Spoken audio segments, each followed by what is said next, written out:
Community. I'm NBC7's Jason Knowles, and I am pleased to be your host for this week's Town.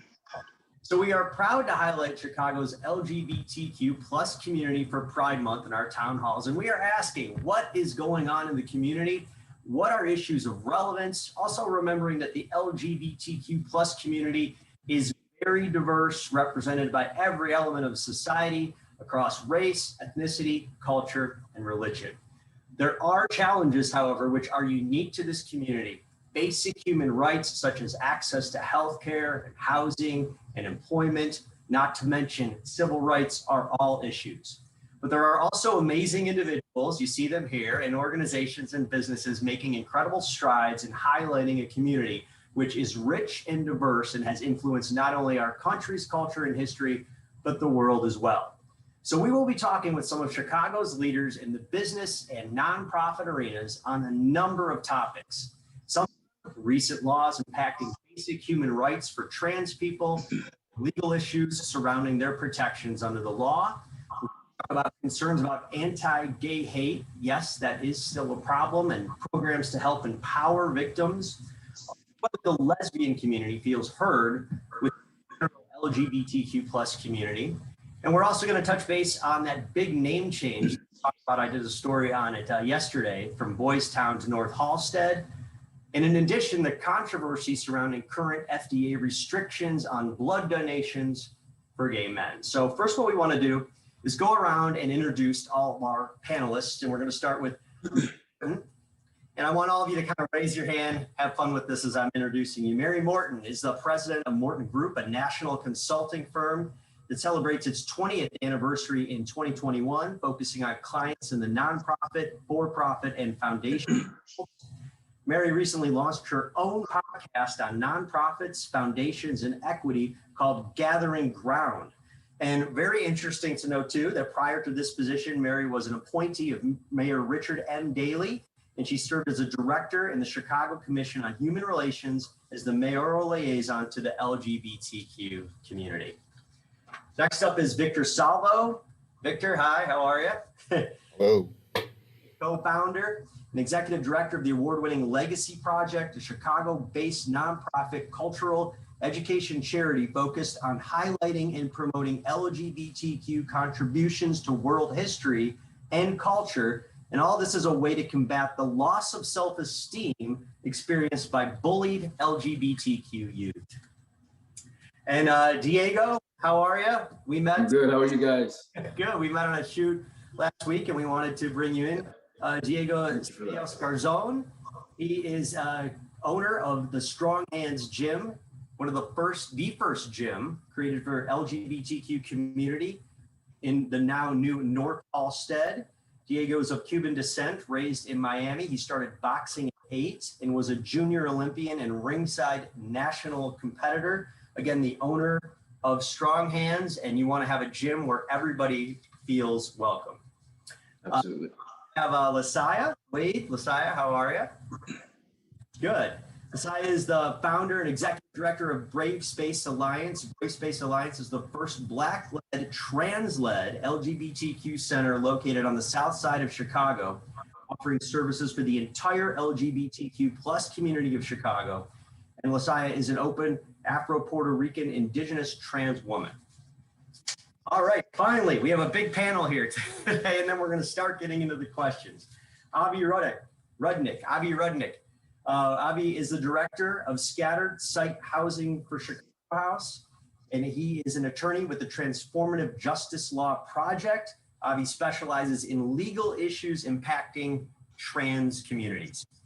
So the first question that I want to hop into here, and I want to start hearing from you, we've heard a lot from me, but the first question I want to hop into is the issue of Boys Town to North Halsted. I did this story yesterday. People are split on this issue. The name is now officially North Halsted. They will no longer use Boys Town in the marketing campaigns of the North Halsted Business Alliance. So let's just kind of go around the Zoom room and tell me what you think about this. Who wants to start?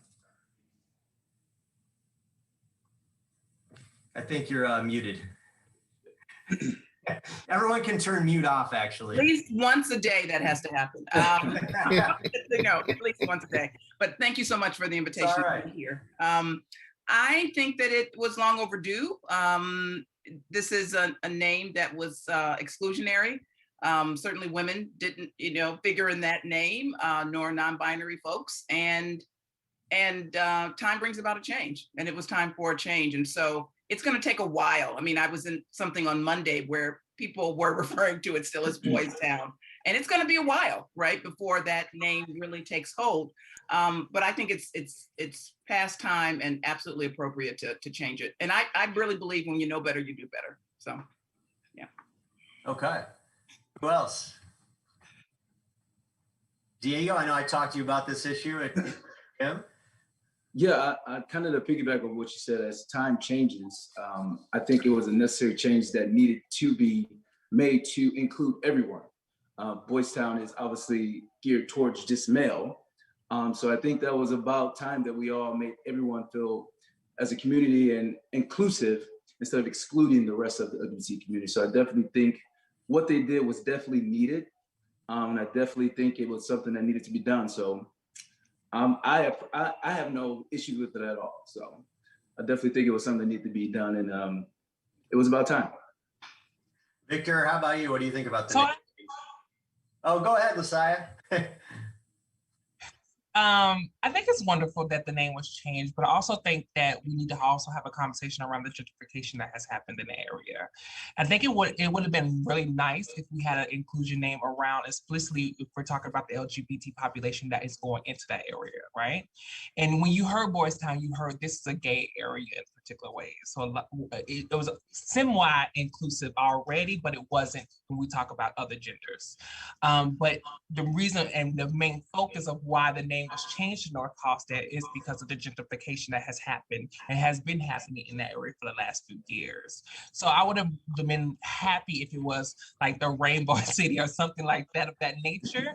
But the North Halsted takes that genuine feel of the LGBT population that was there before years, instead of the gentrification that's happening in that area right now. Yeah, some people I talked to said that they also want to focus more on the crime that they've seen and experienced in that neighborhood and not focus so much on the name. What do you think about that, Victor? Well, honestly, the name was never Boys Town to begin with. It just became Boys Town because of Rex Walker's column Boys Town in the paper back in the late 80s and early 90s. And there was a long period of resistance when I first began working with the business community there. They did not want to call it Boys Town. They insisted it be called North Halsted.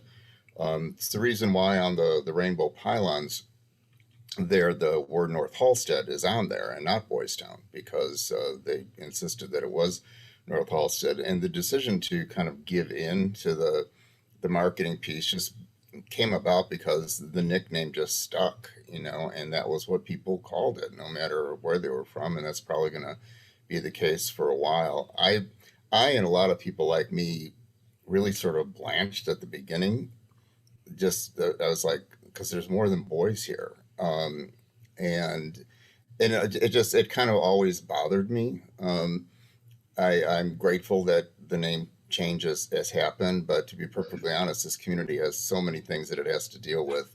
The obsession about that name is, to me, a distraction in some ways. I mean, it's a symbol, and I get that, but we have bigger fish to fry than just the name of the town of the areas. Right, and it'll take time for people to change what they say in their everyday language, and maybe kind of like the Sears Tower and Willis Tower, people will continue to say Boys Town, and we will see. Avi, do you have any thoughts on it? Yeah, I do actually.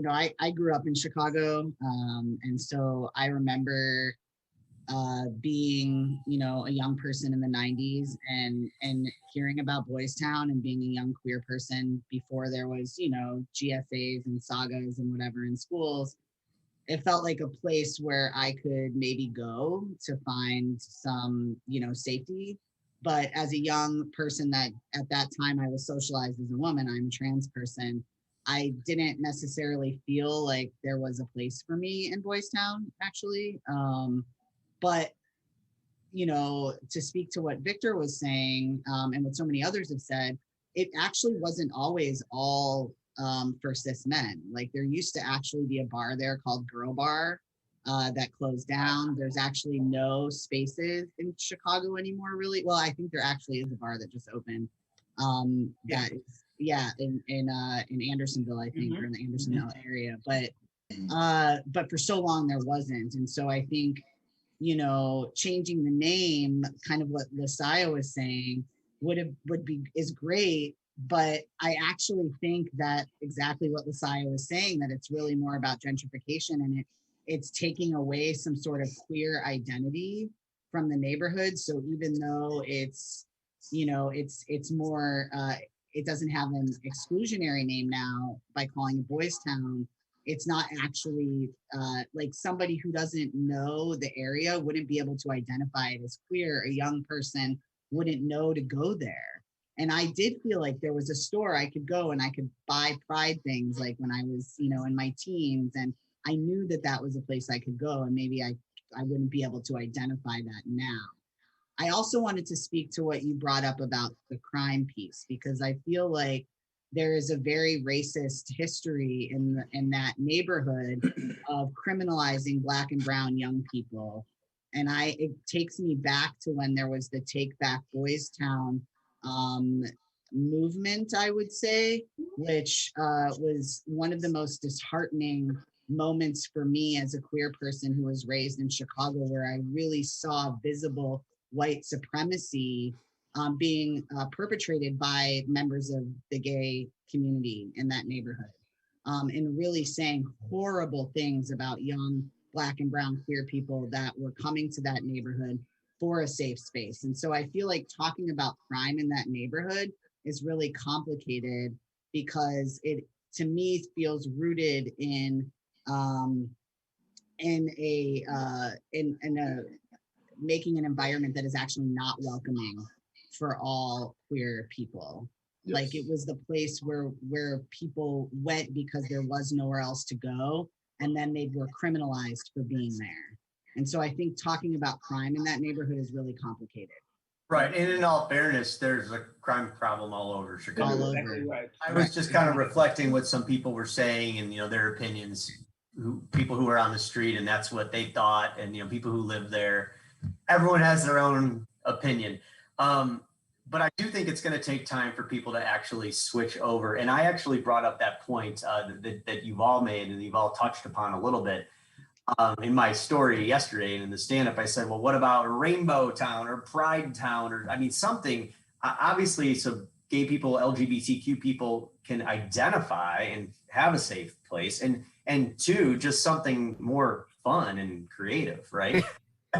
Can I add one thing? You know, when the initial project, because I actually came into my role as the liaison to the community 3 weeks before the project was unveiled, and it garnered more public commentary than any other project in the Chicago Department of Transportation history at that time.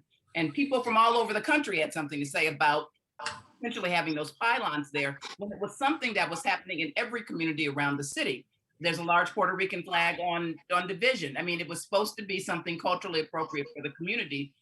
And I think, so that was one thing. The second thing is that, you know, LGBTQ folks, queer folks live all over the city. And so it's really important that organizations like Brave Space Alliance, like Fendi, are in other areas so that people know resources are available. They don't have to come to one area. But it certainly was a welcoming mat in many ways, to your point, Avi, that people knew they could come there. The reality is fewer LGBTQ folks live in that area than ever before. You know, that's just the reality. And that's been the case for many, many years. You have businesses there, and we have the Legacy Project there, but there are fewer probably folks who identify from the LGBTQ community than before. Yeah, I would agree with that, because I do know of a lot of straight couples that have moved there. And this is a good way to kind of transition into the next question too, because this is also what we're kind of talking about, is diversity, LGBTQ plus community, and the challenges that maybe minorities in a minority community face. So what are you all seeing? I know this was part of the name change issue too, moving on from the name change, but just kind of embracing LGBTQ plus people. I think what challenges do you see? I want to take part of this because this is a big piece of the last question that you asked, and explicitly when we talk about the violence and the gentrification that's happening in that area. And normally where Black or brown people reside and queer or Black and brown people reside, most people that are non-people of color come in and take over that area because they want to perceive themselves in a stable piece in that area. And that's happening over in on the west side of Chicago, also on the south side of Chicago, how Chicago has a historical context of making sure Black and brown people are pushed out, even within a marginalized population, right? So queer people settled in a particular area, and then queer people were slowly maneuvered and moved out of the area because they thought it, or still seem as it is a prime real estate, right? And that's just the historical context of when we talk about white supremacy, or we talk about whiteness anyways throughout Chicago history, and also the redlining, and so on and so forth, and the schools that's being taken away on the south side of Chicago. All of this is combined, right? And when we talk about trying to make sure marginalized people or queer people are in placement of power, it's a situation why we're doing what we're doing on all of our different platforms, right? So we really need to talk about the gentrification. We really need to talk about the white supremacy that's happening in these particular areas, and the continued redlining in Chicago too. I mean, yeah, that is definitely one of the issues in the community, but even just not so much where people live, but just as far as the general acceptance, what are you guys seeing as far as, I mean, is there a prejudice within a group? Of course. So, yeah, I just want to personally jump on, being that I am one of the only Black men who own a business here in Boys Town. And when people come in, so we say we want equality, we want diversity, but when the diversity comes in, we're treated as criminals. So I have a business here in Boys Town. People come in and they want information about my business and what I'm about, and then I present that I'm the owner. And you should see their facial expressions, how they react when that I tell them, you know, this is my establishment, this is my business. So we keep preaching in these clubs and the community is talking about equality, but when you do get someone who's of color, who's in your community, you treat them and alienate us, and you make us feel like we shouldn't be here. That I don't understand. That I've experienced a lot recently, and that's something that we need to really pay attention to. Example number 2 for myself, I live in Andersonville. I get on my elevator, people won't get on my elevator with me. You know how that makes me feel? Paying the money, trying to, just makes me feel, you know what I mean? We preach diversity, we preach equality in Boys Town, but when we're there and you have the minorities who are trying to move in, you treat us as if we're criminals. You're afraid to walk by us, you're afraid to get on the elevator. Those things, for one, it scars a person, and it also makes you angry. You know what I mean? You have to prove yourself over and over and over to show that you're worthy. We shouldn't have to do that. We should be treated equal. So those are a lot of things that I've encountered just in the 2 years of owning my own business. You know, having to defend myself and to assure them that I'm a business owner, this is my business. But we're continue preaching equality, everybody's welcome, when that's really not the case at all. Right, so. And it's really sad if it's happening not only in Chicago, but in the gay, formerly known as Boys Town or North Halstead community. I mean, what does that say about other cities and other areas? Does anybody have any ideas as to what could help solve this? Well, oh, go ahead, Mary. Go ahead. Okay, well, I would just say this, that it's not even just about, people often assume because we are an underrepresented population, that means we got it and we understand, when actually we're a microcosm of larger society. And what we often hear about, and when that whole takeover in Boys Town was happening years ago, it was about white gay men being threatened that they were going to lose something. That's what happens. And so there's a lot of work that needs to be done. I did a project years ago called The Color Triangle, a different look at racism in our community. And people kept saying, why do we need that? What are we talking about? Equality and equity are two different things. Mhm. And we don't all start from the same place. So giving us No, we all the don't. same thing is not necessarily going to be, it's not going to be as helpful. I would like to speak to that too, to the last two comments. So you mentioned that I like work on legal issues for trans people, but I also run a very, very large housing department at Chicago House, and we house, we have about 300 households, and we house folks all over the city of Chicago. And when you're talking about equity and you talk about housing equity and people even being able to live in certain neighborhoods, so you were talking about you're paying good money to live in your building, you're a business owner, and you go to get on the elevator and people are giving you side eye and essentially treating you in a way that is in line with the criminalization that we see in our communities, right? And I have clients that have full subsidies, right? And they cannot get apartments in the city in different neighborhoods. And it's all under this idea of equality, right? Because if you have property managers who are allowed to say, okay, you can only live here if you make 3 times the income, or 3 times the rent in your income, then you're essentially excluding an entire populations of people. And so that's right there, equality and equity, right? Yeah. You're basically saying, I'm going to treat all of y'all as equal, even though you're not starting out from the same place. So my clients can't even live in Lakeview. There is no, I probably, out of the 300 clients that we have, I have 2 clients that live in Lakeview, 2. And we serve a very, very large population of trans and queer people. And so when you only have 2 people, and that's not because people don't want to live there. They literally are not allowed to live there. And that's because there's not enough affordable housing in Lakeview? Well, and landlords have figured out how to violate the law and get away with it because nobody holds them accountable. So if you have somebody who has a full subsidy and their rent is going to be paid entirely based on maybe they have a disability or whatever the reason is, they still can't get an apartment there. Now, technically, you're not allowed to discriminate against somebody based on having a subsidy. It should be treated as a source of income, but they get away with it because nobody has the capacity or the power to hold them accountable. And then can we also talk about the difference of trans people not having subsidies as well? Some of us are not even able to get an apartment, even on the south side of Chicago, and BSA feel respected. Oh no.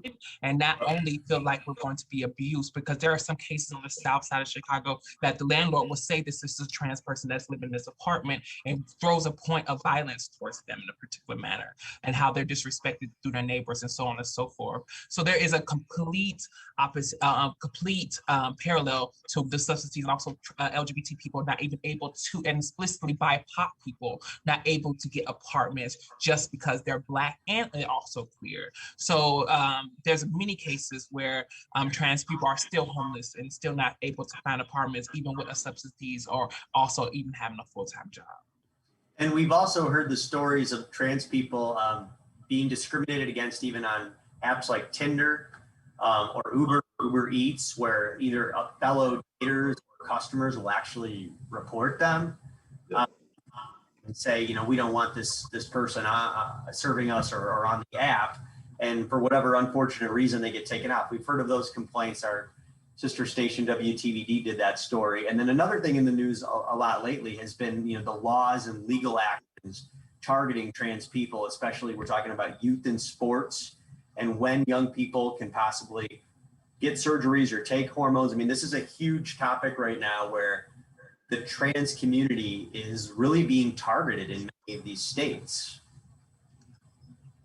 You want to take this, Lasaya? This is a big one. It's exhausting. Always being attacked and saying that you're not woman enough or you're not man enough. But yet we still go on this basic conversation of what is womanhood and what is manhood when you don't even have a definition of what it is yourself. And then going until still having the conversations of who's a less than and who isn't, right? So we have more to fight than continue to talk about who can play basketball and who cannot play basketball when you cannot even give us free insurance and give our homeless people housing or food. So when you're worried about if I'm running around the track, are you still worried about that man on the street corner that doesn't have a house? Are you still worried about the gas tank down the street, but you're still worried about what bathroom I'm going in? What makes me feel, and what we need to really be talking about is how perverted you are, or how much of a predator you are, that you are thinking about what's in my panties. Doesn't it feel almost like a made up social issue? I mean, look, I don't know the numbers, but let's talk about, a certain percentage is LGBTQ plus. And if you break it down and you start breaking down every number, who's trans, who's youth, who's actually on a sports team. I mean, let's forget the debate about it, whether they should play or not. I mean, I personally feel it's fine, but is it even really a high number? I mean, do you think this was manufactured? I'm a femmy. I don't like to play basketball. I like to get my nails done. So I think, Jason, I think it's about power. I think so many of these things are about power. And I think they're about how you maintain a system of control. And when people start pushing back against that system of control and people who have so much privilege and power, which is essentially white men, like you're challenging, like all of the trans people challenge all of that constantly. And especially trans women challenge that just in their existence. And so I think that it's threatening, but I also think that you can use fear to keep people motivated. And so if you keep an entire political base fearful about people and being able to motivate them to get to the polls out of fear, I think that has so much to do with it. So to say it is made up, I think, yes, it's made up, but I also think it is embedded in our patriarchal white supremacist culture. Like it's part of it, and that is being challenged right now. I mean, I can speak as somebody who's been in a coordinator role with the name change mobilization for 10 years. We've helped over 1,500 people change their names in Cook County and in the suburbs. And what we are seeing now is so many people changing their names because people are coming out. When I was a young person, I didn't have possibility models. There was nothing out, like I didn't even understand trans existence in 1994. Like there were no visible models. And so now people have all these visible models, and we're changing the names of children who are 5 years old who are coming out as trans. That scares people. But also, I want to include the historical context of, like, especially BIPOC trans women. If it wasn't for BIPOC trans women, LGBT history wouldn't be what it is today. And the inclusion of understanding around our body is the epicenter of liberation. As a Black trans woman, I sit in the intersection of everyone that's on this on this Zoom call right now. When we talk about liberating trans women from housing, liberating trans women from the medical center or the Medicaid or free I sit in the midst of intersection. So if you are liberating, you're talking about liberation, if you do not free the Black trans woman or the Black trans body itself, no one is free. Yeah, that's yes. Yeah, I mean, some people also think that this, fight against these trans issues potentially could have been manufactured because, the battle against gay marriage was lost. The battle against abortion was lost. So this, is this the next social issue just because? Well, if I could just jump in there, I think you have to consider the source of the people who are making this an issue. It's what they do. I'm just, if it hadn't been figured out that I'm a liberal, I'm coming out. The Republican Party has practiced otherism my entire life. And they just kind of switch to different others, but there's always an other.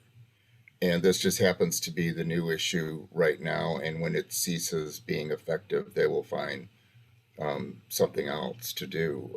But Yeah, fear is a big motivator. Ignorance is a huge motivator, and their base is primarily the least exposed to people who are not like themselves. And if we learned anything at all from the arc of history of gay liberation, once AIDS forced us all out of the closet, and forced a reckoning upon the entire nation, those walls began to come down, whether or not the cultural forces that were arrayed against us approved of that.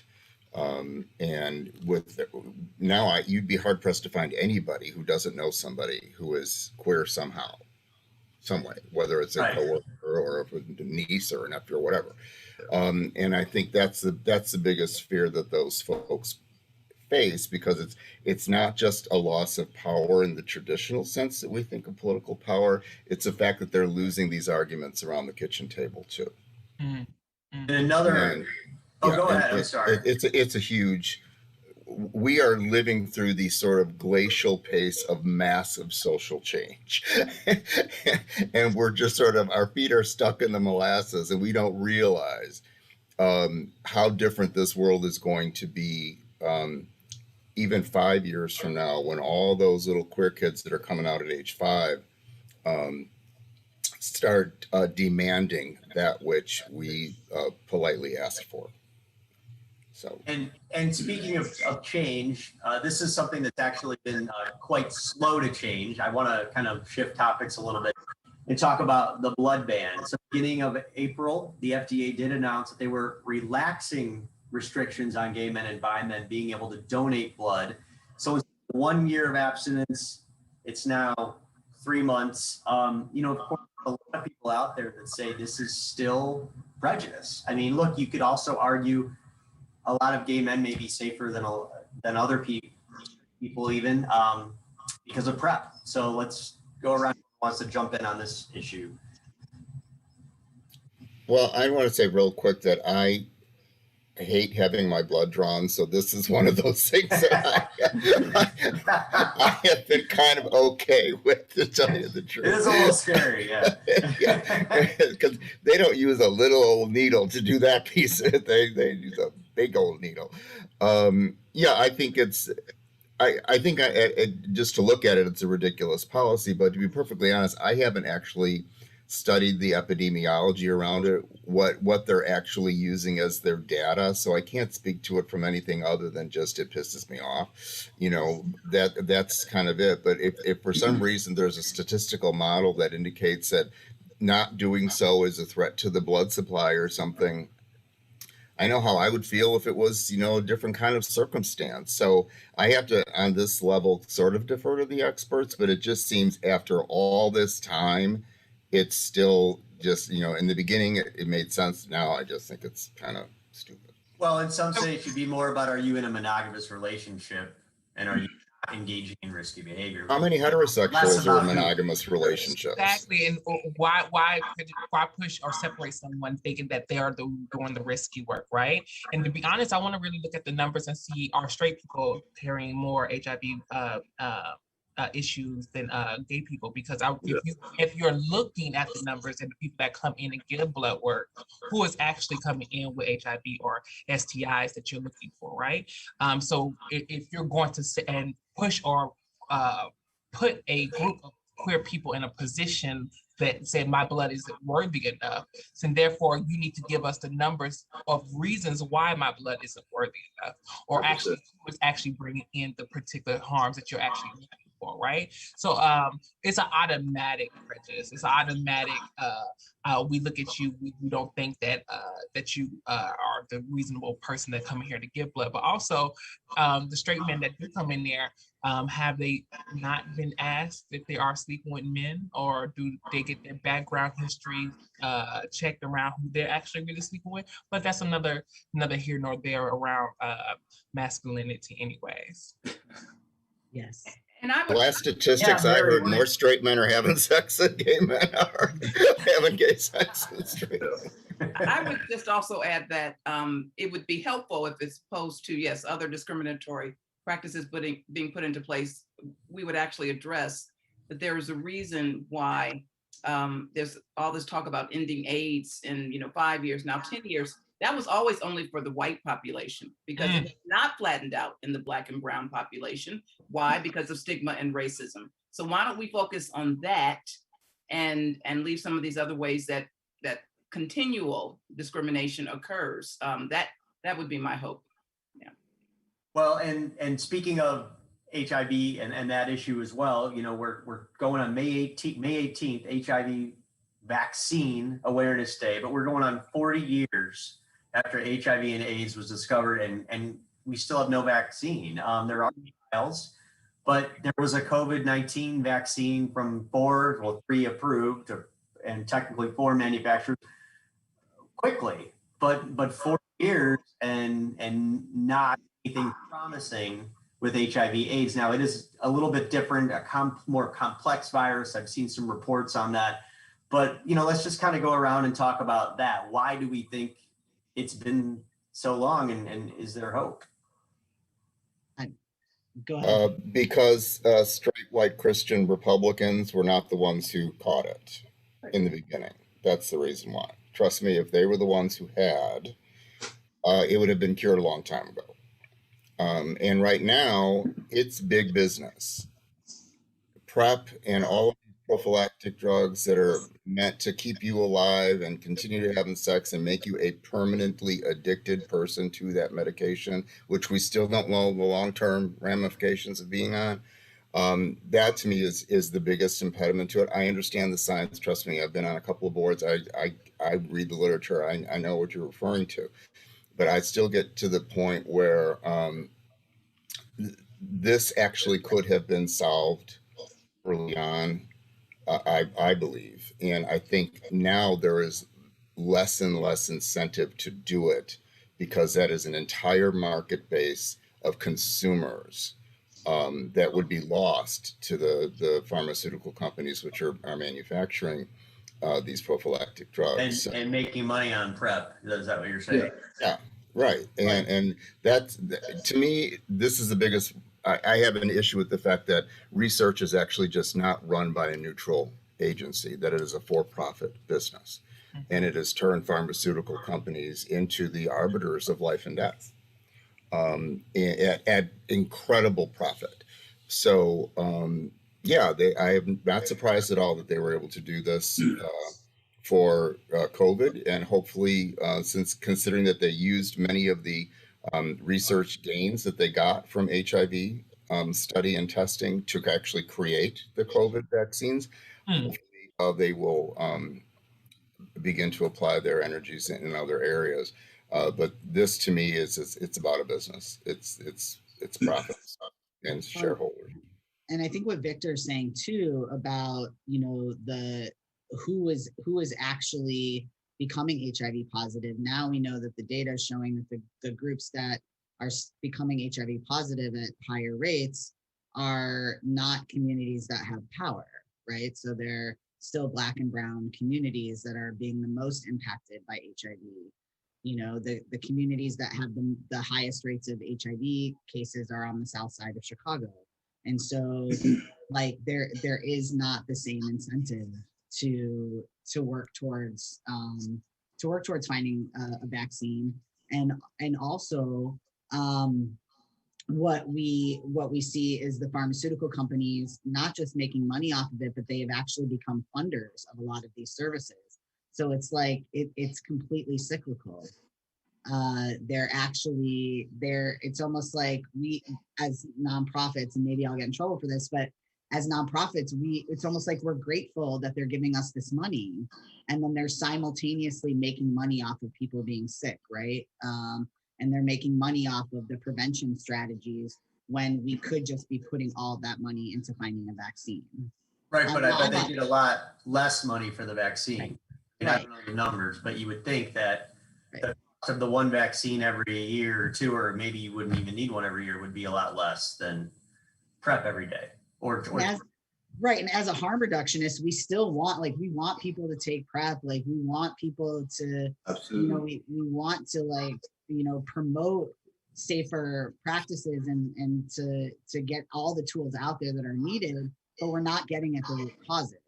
which is always the problem that we come back to over and over again is how do we get to the root causes of what's happening?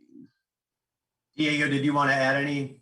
Yeah, it's just there is no incentive anymore. They can control both sides. They have the preventative side, and then they have the method for those who are infected with HIV. So why would they stop that lucrative stream of money to come in? It's all business. I don't care what anyone says or what they think or what they say. They could prevent someone going out to a glory hole and having sex with 20 different men and not catch HIV with a preventative method, but you can't get rid of the disease. To me, that just makes no sense. Personally, just how I feel. They have both sides under control.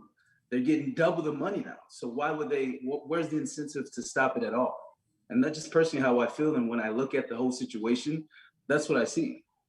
So, and it's not just in the United States, right? If we think globally about who is the most impacted by HIV, it is Black and brown people globally, not 100%. Just in the United States. 100%. Right. So again, it's back to systematic racism in many cases. Victor, did you want to add something? No, and I was just going to say that it's if you take the number of people who are HIV positive and you compare it to the number of people who are taking PrEP, the advent of PrEP created a whole new market. Absolutely. Right? So it's beyond even the high risk communities now that were once originally associated with HIV/AIDS. So if you've got something, and think about it, how many people are diabetic? How many people, everybody's got heart issues, and there's all kinds of things going on people have to take maintenance drugs for. How many people have sex in this country? Right. All of them. You're talking about a potential market of literally every single adult in this country for PrEP. And the question is who has access to it too? Well, that's exactly it. Who has access to it? And in this particular case, they want to sell it.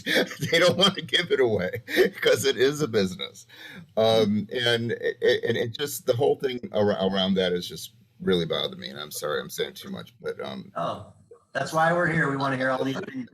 I do want to move on because it's already 2:40 and we have a lot of other questions to get to. We may not get to everything, but one that I really want to talk about is, this is a little bit personal to me. I have lesbian friends, and I've always kind of felt like, in some ways, even during Pride, the media, I think things have gotten better, but I feel like lesbians kind of like they've gotten left out. I mean, I think there's lots of groups but speaking about lesbian bars, there was a study that said there was at one time 200 lesbian bars across the United States. They've shrunk over the past decade, according to reports, numbers, and studies. There'll only be 16 left in the country, maybe. What's going on? Well, I mean, I think there's a lot of things at play. And one, we live in a very sexist and misogynistic country. And and the other piece is that women do not drink in the same ways that men do, right? We know that. And so that's why, certainly in Chicago, in some cases, it's been hard to keep a bar that was primarily a women's bar. And I think the last one closed well over 10 years ago, and it was unnotified. That's why I'm hopeful for the new one in Andersonville, Nobody's Darling. So I think it's, as I said, a number of things, and people really understanding, just like you have a business, Diego, people have to come out and support the business, right? But we also know that women who identify as lesbian or bi or trans also generally are caretakers. They're the ones in the, they're leading, they're taking care of the family, they're working multiple jobs. I don't have time to go out. That is just not going to be a priority. So I think it's a combination of reasons, and most of that has to do with gender inequity in this country. I think it is a combination of reasons why we can't hold on to them, and that overall there's I know there's a concern about lesbian erasure, but as though people are being pushed out and not acknowledged, and I think we have to continue to work on that. Yeah, and acknowledge everybody in the LGBTQ+ community. I think that's a big hurdle. I wonder, and I could be totally off base on this, so I'm like totally speaking off the cuff, but I also wonder, I feel like the younger generations are coming out as more and more as not falling into like a binary identity. Absolutely. And so more and more people are identifying as non-binary. And I can speak for myself, to go back to the possibility models piece, that if I had known that non-binary was even an option when I was, 16, 17 years old, I would have latched onto it in a second. Like, it wouldn't have even been a thought. It would have made the most sense to me about who I was. And I feel like that's what's happening. And so I wonder if we're going to see this. I don't know. I wonder if that's a piece of it too, is people just like finding different identities. Absolutely. And how historically, and Victor, you might be able to speak to this better, but historically. Because I'm old. Well, no, because of the history, because you're like in a historian sort of role, but like gay bars were born out of this need to have a place to meet that was, quote, safe. We know that those spaces weren't safe, but, and I feel like, is that need shifting? Is there a shift there? I don't know. I guess I'm asking what you all think about that. Well, and this maybe even could go back to the Boys Town issue as well. I mean, why are bars boys, girls? You just have a bar that welcomes everybody. Mm-hmm. Well, I mean, I think that most of the bars would claim to welcome everybody. Whether or not the people they claim to welcome feel welcome is another question. Right. So let's put that out there. Nobody, I don't know anybody who owns a bar that like is set out to not welcome anybody, because money is green no matter what color the person holding it is. So, and back in the day, before we had electricity, when I was gay,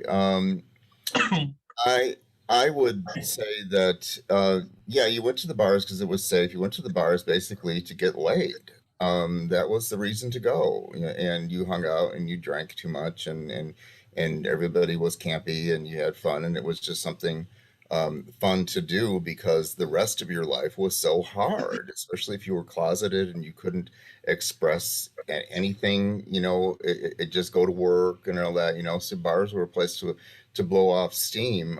We didn't have, video games. I'm coming from the age before Pong, we didn't have cell phones. We didn't have Grindr. We didn't have all these things. And now it just seems like young people, whatever their identification or orientation is, have more mechanisms for engagement with each other. To me, there's still nothing as great as just physically being with other people.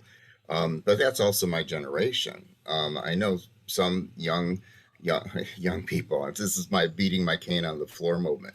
That will text each other while they're sitting at the same table, as opposed to talking to each other, and which I don't understand at all, because the only people benefiting from that are the phone carriers. But anyway, I think it's a generational thing, and my hope is that in the wake of COVID, people, at least for a while, will really want to be together in physical space again, and that may help a bit with this. But stuff changes, reality changes, our entertainments change, everything changes, and just have to kind of go with the flow. If being in the bar business isn't profitable, then go be in another business. Open a gym. I have a question that I want to make sure I get in from Deanna Palomar, VP of Community Relations. She wants to make sure we're also talking about reflecting and recognizing the contributions of LGBTQ people and how the Legacy Project is educating the community and all communities. I guess that person I paid.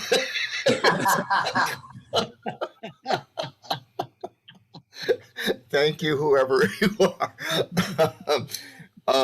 Well, Legacy, for those who your listeners who don't know what it is, we maintain an outdoor museum on Halstead Street, recognizing LGBTQ contributions to world history and culture, as you said. And it's outside, it's free. You don't have to pay an admission to see it. You don't have to go in the museum to see it. You don't have to ask for a library book. You'd be embarrassed. It's just there. It's international, it's multicultural. It represents the whole gamut, really, of the kinds of people that we are. And I think that, if anything, we as a community lack the mechanism for intergenerational memory transfer, which is a fancy way of saying that most of us do not have gay grandpas to regale us with stories. Even though I guess I am the age of many grandfathers now. But, and so the walk is really there to sort of leapfrog over that problem, to provide young people or anybody with an opportunity to read about anybody. I've always basically said, honestly, that the smokers are the most educated people in the community because they have to look at something while they're outside smoking. So they read the plaques. But I do think that history can play an enormous role in informing the present, because there's really nothing happening now that doesn't have a historical antecedent to it. There's a direct line between Bayard Rustin and Black Lives Matter. You can make these connections, and it's, for me, it's just, I think it's really important to kind of remember that we have a past, and the only problem that we've ever had is that nobody told us about it. And that's why we're doing what we do. Good. And another topic I want to touch base on before we go through our final kind of wrap and final thoughts is LGBTQ plus violence. So, we see this a lot more now in the trans community, but we still see it in the entire community. So what can be done to stop this? I know maybe Diego, you want to start, because I know you're also doing something to help with this issue, right? Yeah, so what I'm trying to develop, and I'm still trying to get more contacts and things like that to help me to develop the program. I'm trying to start a trans self-defense class at my gym. And I think that's definitely needed, not just for the violence part, but also for confidence, to make them feel like they can protect themselves. Not for them to go out and fight and beat up and all that, but if they were attacked, they're able to defend themselves and to avoid an attacker. So I definitely am in the midst of creating that. I have a lot of trans friends, brothers and sisters that I adore, and I see the things that they go through. And through my background, this is what I can do to give back. This is what I can teach to my community. It's a very hyper-masculine sport. So a lot of our communities stray away from doing those sports because they feel like they're gonna be judged, they're gonna be hurt, they're gonna be, which I've had a friend who is of the community who tried to go and learn boxing and they broke his eye socket.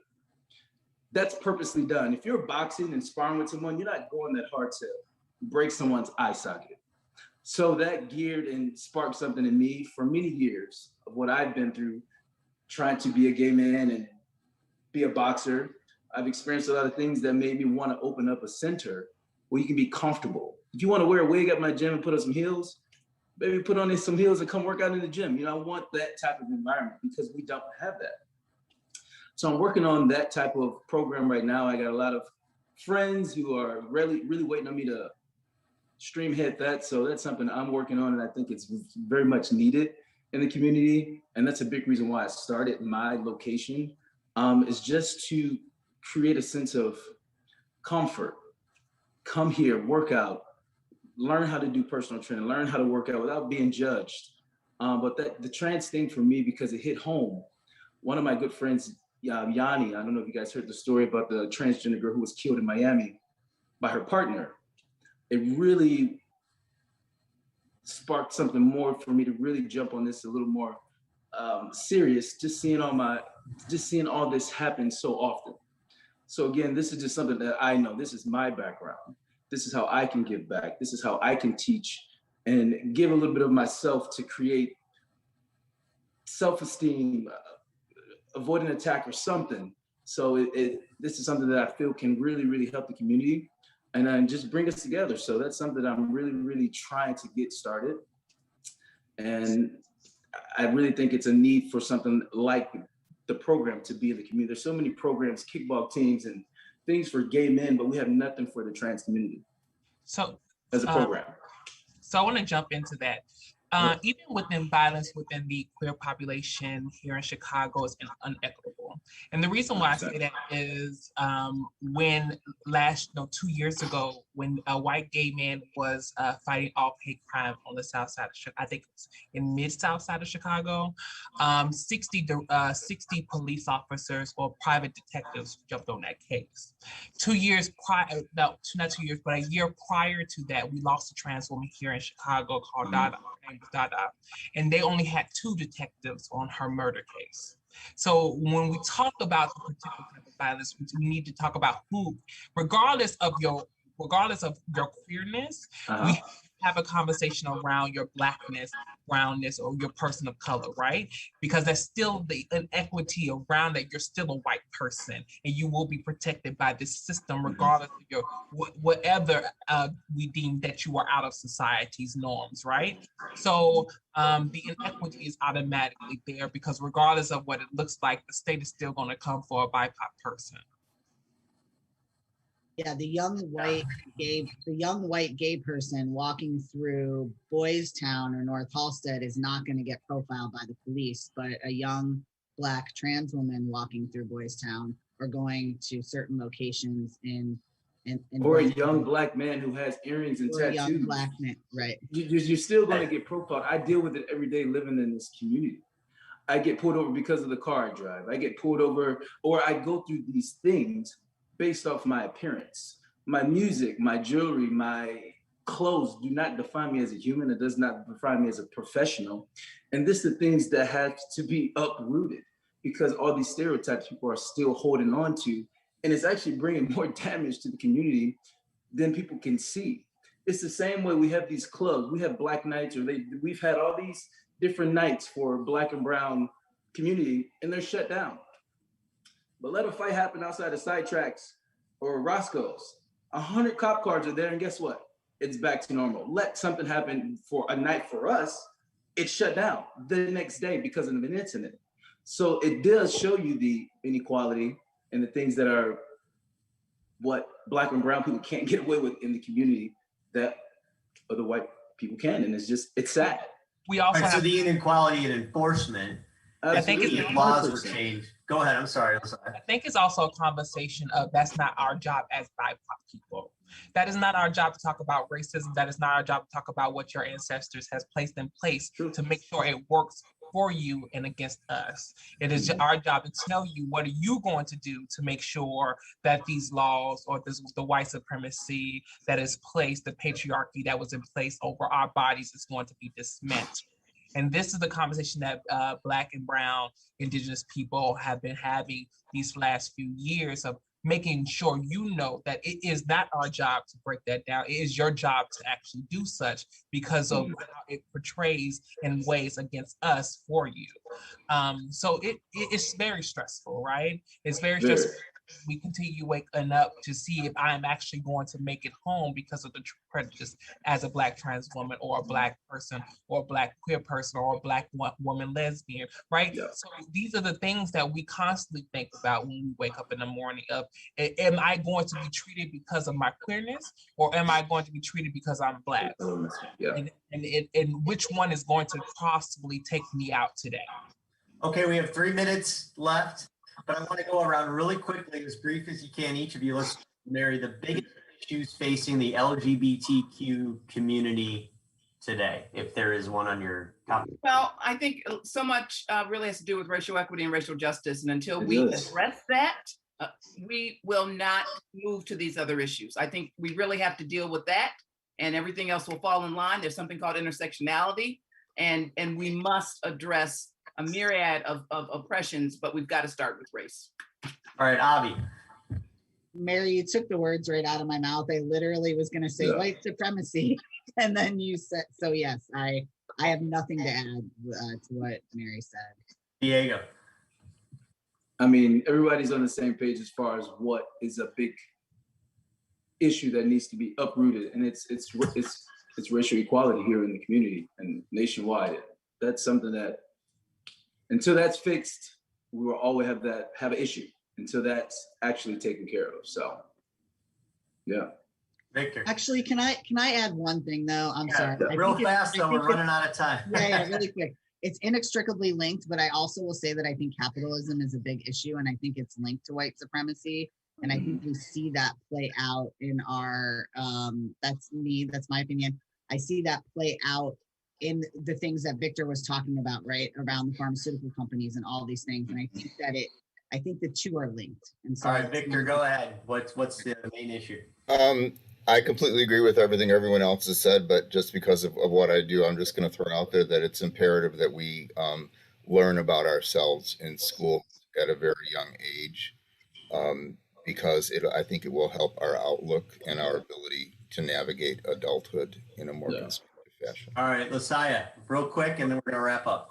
And to include everyone and to put a period on it, it is racial equity. If we're talking about capitalism, we're talking about everything. It's all around racial equity. So yeah, if that's not solved, then nothing will be solved in this country. That's right. So it looks like there has to be a lot of hard looking, and a lot of things need to be solved within the LGBTQ community. So everybody. So I want to thank each and every one of our guests for your time today. This has been very interesting. It's been an educational conversation. I want to thank all of you for your time. I'm Jason Knowles from ABC7, and happy Pride. Pride. Right.